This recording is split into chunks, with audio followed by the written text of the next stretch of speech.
Hi guys, so as the title suggests, we're doing crispy sweet and sour pork. So you're going to need some corn flour, a couple of eggs and some plain flour. And I just usually use about 200 grams of plain flour in the bowl, but we'll go over that later. So here we've got a pork fillet. You can use various different joints of meat, but we use the pork fillet. You can see here that we're chopping it up, and again the size of the piece is entirely up to you. We've done it where it's big pieces, sort of like a chicken nugget style sort of size, but we're going for the smaller. We prefer the smaller little pieces, and you tend to get more, it goes further as well.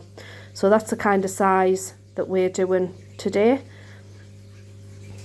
So as you can see, all that's chopped up now and ready to go. So we're going to have 3 bowls. One's going to have our corn flour in. We're going to beat up a couple of eggs. You might need to beat another egg up as you go, depending on how much meat you've got. And I've got about 200 grams of flour in there. So to the flour, we're going to add some black pepper, some paprika. This one's smoked, but you can use any. Garlic granules, and also some cooking salt or table salt. It'll go in there. So you can see here that I've added my pepper. And we're then going to add our salt, which is getting put in there now. The garlic granules will go in, and also our paprika. And as I said earlier, you can use smoked paprika, sweet paprika, any. I'm just using smoked because that's all I've got. Make sure that you give it a good mix, and that's going to be the final coating on the pork. So yeah, make sure all your ingredients there is well mixed, and it goes a bit of a pinky colour. So you can see here I've got a bit of a conveyor belt going on from the meat, the corn flour, the egg, to the our spiced flour mix, and then eventually they'll end up on that plate at the back. And the consistency of corn flour, if you haven't sort of squashed it or touched it, it's a bit like snow. So yeah, so give it a quick, like a dusting. You don't want it thickly coated or anything, so you just want a dusting of the corn flour, and that'll protect the meat and prevent it from burning as much. And then you just pop it into our floured sort of spice mix in there. I do it individually, one by one. Obviously I can put a few in at the same time, but I do keep the pieces separate, because if they stick together when you put them in the oil at the next stage, then they will all clump together and you won't get the crispiness all the way around. It'll just end up like one mass ball. It's a very messy job, this. So as you can see, I've made quite a mess, but it's worth it.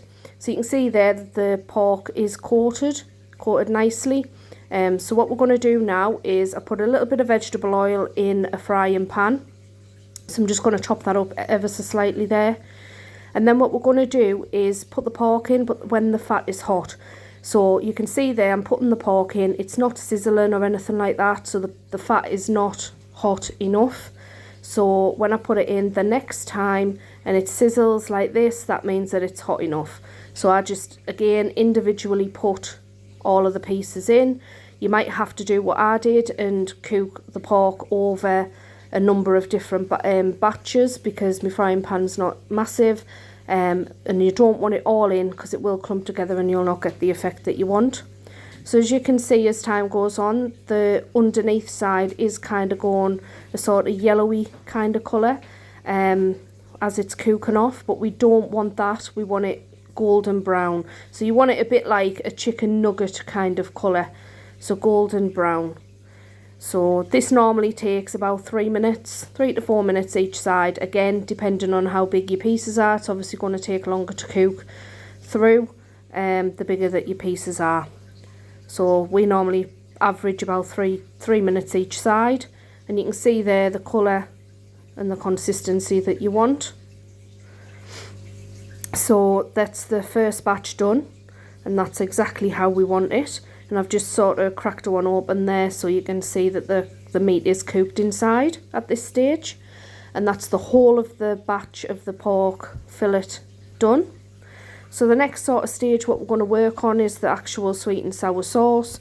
So in here you want some onions chopped, and they go in there for about 3 minutes, just giving them a stir occasionally over a medium heat. The next thing what we're going to add is some red peppers. These are what I've grown myself, so they're going to get in and get mixed again for about 3 minutes. So while they're sort of cooking over a low heat, we're going to get our sauce made, which is made up of ketchup, some malt vinegar, and some brown sugar. All of the ingredients will be listed in the description below.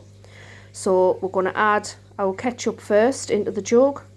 I'm using a jug because it's 150 ml and I use that to measure it, and the rest is just tablespoons. So we've got our sugar, and then we want some malt vinegar in there as well.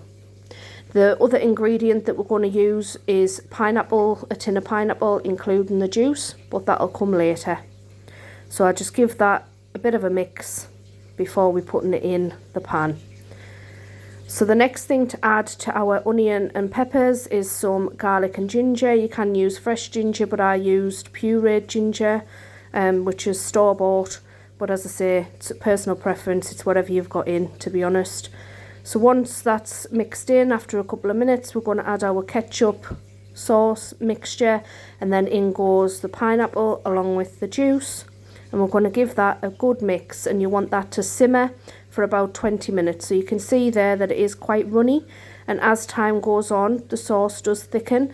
Now this recipe here isn't a recipe where the sauce has a lot of liquid. It's literally coating the pork, and not very much of a sauce, to be honest. But as you can see, the sauce is thickening nicely. Once it's I'm going to say a bit like a kind of syrupy kind of thickness, like a honey, as if you're pouring honey out, just like that there.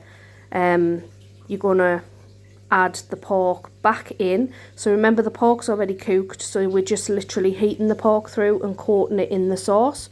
So all that goes in there, and we're just going to give it a stir around and give it a coat. This recipe can be adapted as well. You can use chicken, you can use jackfruit. I've seen cauliflower being used as well if you're plant-based.